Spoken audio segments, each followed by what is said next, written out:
Hello అండి. ఈరోజు mutton మునక్కాయ కర్రీని చూపిస్తున్నాను. ముందుగా దీనికోసం హాఫ్ కిలో వరకు మటన్ తీసుకోవాలి. 2 మునక్కాయలు ఇలా ముక్కలా కట్ చేసుకొని తీసుకోండి. ఆయిల్‌లో ముందు మునక్కాయలు వేసుకొని ఫ్రై చేసుకొని వీటిని పక్కకు తీసుకోవాలి. దీనిలో యాలక్కాయలు, లవంగం, దాల్చిన చెక్క, సన్నగా తరిగిన ఉల్లి ముక్కలను కూడా వేసుకొని వీటిని బాగా ఫ్రై చేసుకోవాలి. గ్రేవీ కోసం ఫ్రైడ్ ఆనియన్స్, పెరుగు, టొమాటో, కొంచెం మిరియాలు కూడా వేసుకొని వీటిని మెత్తని పేస్ట్‌లాగా గ్రైండ్ చేసుకోండి.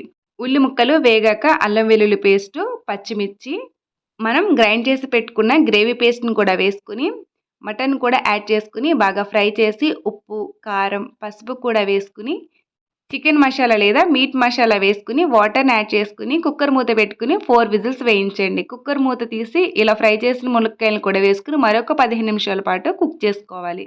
అలాగే సన్నగా తరిగిన కొత్తిమీరని కూడా వేసుకొని సర్వ్ చేసుకోండి. అంతే, మటన్ మునక్కాయ కర్రీ రెడీ. నచ్చితే లైక్ చేయండి, షేర్ చేయండి.